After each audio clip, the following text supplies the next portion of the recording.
જરા વિચારો, આપણે સતત માહિતીના સમુદ્રમાં ઘેરાયેલા હોઈએ છીએ.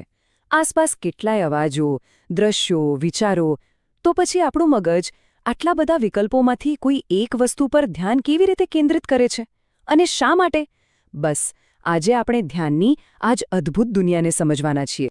આ પ્રક્રિયાને સમજવા માટે ચાલો એક નાનકડો પ્રયોગ કરીએ. આ ચિત્ર પર એક નજર નાખો. બસ જુઓ કે સૌથી પહેલાં શું દેખાય છે. તો શું દેખાયું? 2 ચહેરા કે પછી એક ફૂલદાની? તમે જે પણ જોયું હોય એ મહત્વનું નથી. મહત્વનું એ છે કે તમે એક પસંદગી કરી, અને આ નાનકડી પસંદગી જ ધ્યાનની સૌથી મોટી ખાસિયત છે. ચાલો આને જરા ઊંડાણમાં સમજીએ. આજના આ વિશ્લેષણમાં આપણે 4 બાબતો પર વાત કરીશું. પહેલું, ધ્યાન એટલે શું? બીજું, તે કામ કેવી રીતે કરે છે? ત્રીજું, કઈ વસ્તુઓ આપણું ધ્યાન ખેંચે છે? અને છેલ્લું, ધ્યાન આપણી આસપાસની દુનિયાને કેવી રીતે ઘડે છે?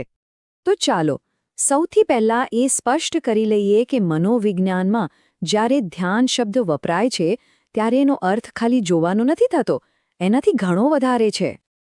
H.M. બેસ્ટ નામના મનોવિજ્ઞાનીએ બહુ સરસ રીતે કહ્યું છે, ધ્યાન એટલે આપણી માનસિક શક્તિને કોઈ એક ચોક્કસ વસ્તુ પર કેન્દ્રિત કરવી. પછી એ ભલે કોઈ દ્રશ્ય હોય, અવાજ હોય કે પછી મનમાં ચાલતો કોઈ વિચાર. એટલે કે ધ્યાન કોઈ નિષ્ક્રિય ક્રિયા નથી, એ એક સક્રિય નિર્ણય છે. જેમ કે જ્યારે કોઈ વ્યક્તિ પુસ્તક વાંચતી હોય ત્યારે એ જાણી જોઈને બાજુમાં ચાલતા ટીવીના અવાજને અવગણી રહી હોય છે. એનું મગજ એક ફિલ્ટરની જેમ કામ કરે છે. તો સવાલ એ છે કે પસંદગીની આ પ્રક્રિયા કેવી રીતે થાય છે? શું એ બધું ફક્ત મગજમાં જ થાય છે કે પછી આપણું શરીર પણ એમાં ભાગ લે છે? ચાલો જોઈએ. આખી પ્રક્રિયાને 3 ભાગમાં વહેંચી શકાય. પહેલું, આપણું મગજ કોઈ એક વસ્તુને પસંદ કરે છે. બીજું, આપણું શરીર એની તરફ ગોઠવાય છે, જેમ કે આંખો એના પર કેન્દ્રિત થાય છે.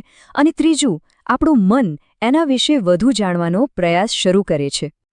આપણે આ કામ સતત કરીએ છીએ, પણ એના પર ધ્યાન નથી આપતા.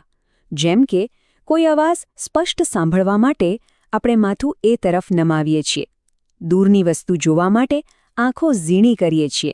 ખરેખર તો આપણું શરીર આપણા મનને ધ્યાન કેન્દ્રિત કરવામાં મદદ કરી રહ્યું હોય છે. આપણે એ તો જાણ્યું કે ધ્યાન એક પસંદગી છે, પણ આ પસંદગી પાછળનું કારણ શું? એવી કઈ શક્તિઓ છે જે આપણને કોઈ એક જ વસ્તુ પર ધ્યાન આપવા માટે મજબૂર કરે છે? ચાલો આ પ્રેરક બળો વિશે જાણીએ. જુઓ, આપણું ધ્યાન એમ જ ક્યાંય નથી ભટકતું.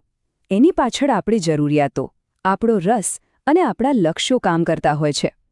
જેને ભૂખ લાગી હોય એને ભોજનની જાહેરાતો તરત દેખાશે. જેને પરીક્ષા આપવાની હોય એના માટે પુસ્તક જ દુનિયા બની જશે. આ દોડવીરનું ઉદાહરણ જુઓ. એનું આખું ધ્યાન પિસ્તોલના અવાજ પર છે. કેમ? કારણ કે એ ભવિષ્યમાં થનારી એક ઘટના માટે તૈયાર થઈ રહ્યો છે. આ બતાવે છે કે આપણું ધ્યાન ફક્ત વર્તમાન પર નહીં પણ ભવિષ્ય પર પણ ટકેલું હોય છે.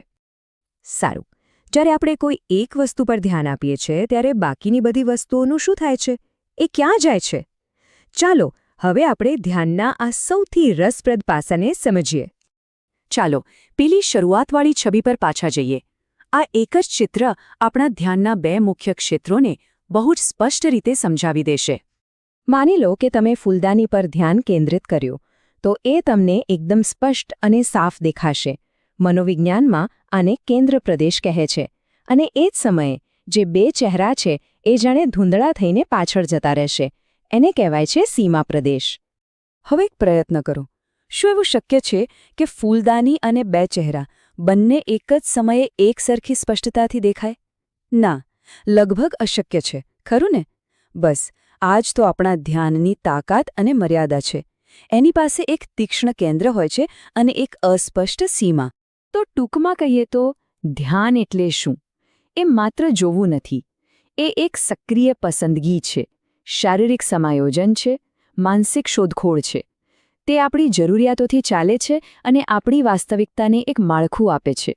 તો આ બધી જાણકારીનો આપણા માટે શું અર્થ છે? અર્થ એ છે કે આપણા ધ્યાનની લગામ આપણા હાથમાં છે. દરેક ક્ષણે આપણે પસંદ કરી રહ્યા છીએ કે આપણી દુનિયામાં શું મહત્વનું છે અને શું નહીં. તો હવે સવાલ એ છે કે આજે કોઈ પોતાનું ધ્યાન ક્યાં કેન્દ્રિત કરવાનું પસંદ કરશે?